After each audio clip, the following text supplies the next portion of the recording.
Bonjour, je suis ravi de vous retrouver sur l'Argus.fr pour vous faire découvrir cette confrontation entre la toute nouvelle Peugeot 308 et la BMW Série 1. Deux autos au destin croisé. En effet, cette nouvelle 308 s'est fortement inspirée des premières générations de la BMW Série 1 avec un capot moteur beaucoup plus long qu'auparavant, une cabine très reculée et une silhouette beaucoup plus dynamique avec cette ligne de pavillon fuyante.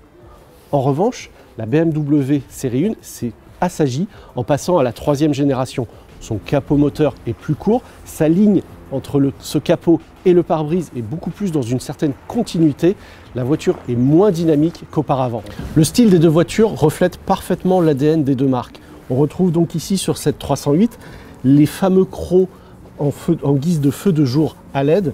Elle arbore également une calandre imposante désormais, avec en son centre le nouveau logo de la marque, lui aussi d'une taille très généreuse. La BMW joue quant à elle une partition beaucoup plus conventionnelle avec des feux de jour directement intégrés dans les optiques. Seule la calandre semble totalement démesurée. Les flancs de cette nouvelle 308 sont légèrement cintrés pour donner plus de muscles sur les ailes. Quant au bandeau entre les feux sur le haillon, il permet d'élargir l'arrière de la voiture. En revanche, les flancs de la BMW sont plus subtilement modelés. Quant aux feux, ils mordent généreusement sur le haillon. L'effet est d'étirer en largeur et d'abaisser visuellement l'ensemble. Au rayon des dimensions, cette nouvelle 308 grandit fortement, plus 11 cm en longueur pour atteindre 4,36 m et elle repose sur un empattement rallongé de près de 6 cm pour atteindre 2,68 m environ.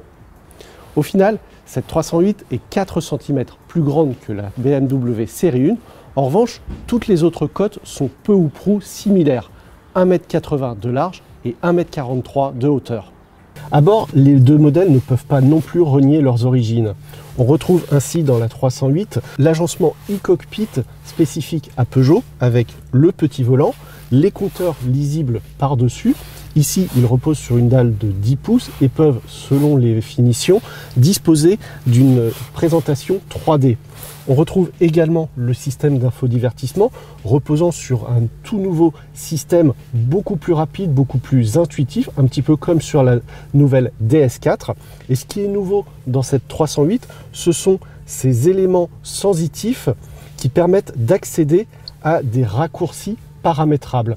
L'écran tactile de 10 pouces est un petit peu loin du conducteur qui devra avancer l'épaule pour pouvoir commander les fonctionnalités. Il n'y a pas de pavé tactile au centre sur la console comme sur la DS4 ou même de molettes comme l'e-drive de la BMW.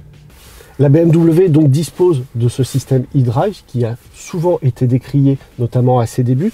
Pourtant, c'est très pratique et très intuitif de pouvoir commander le système d'infodivertissement sans avoir à quitter la route des yeux, d'autant que l'écran, la dalle de 10 pouces est un petit peu loin pour être commandé.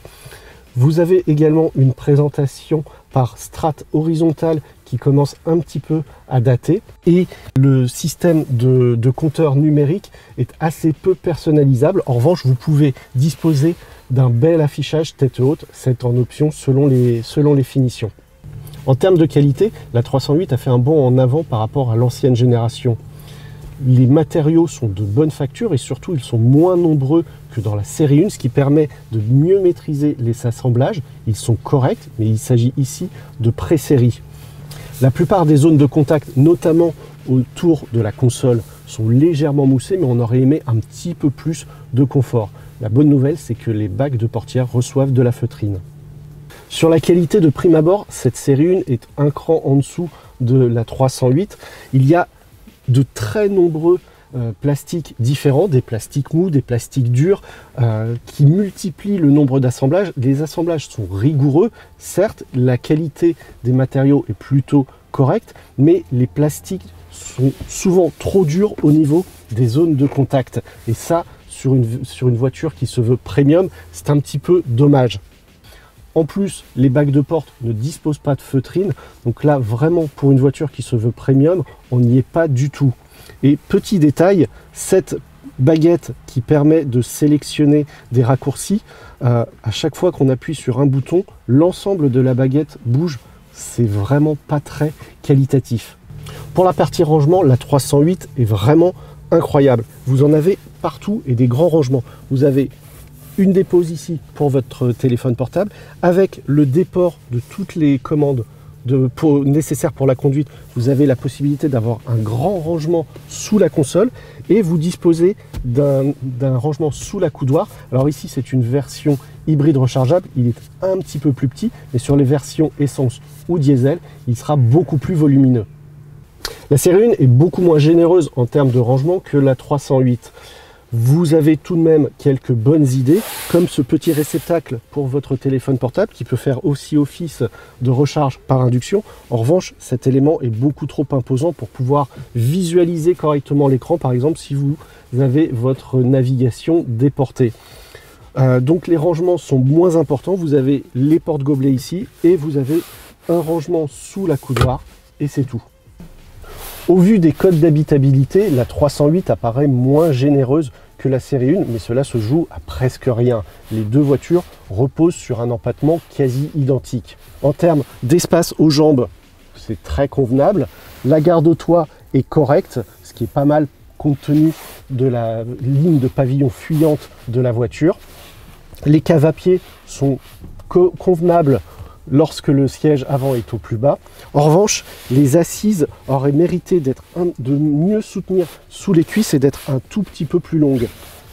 Quant à la place centrale, elle est un petit peu plus ferme que les assises latérales. En revanche, elle n'est pas embêtée, elle n'est pas gênée par le petit tunnel de servitude, un tunnel qui sera beaucoup plus imposant sur la série 1.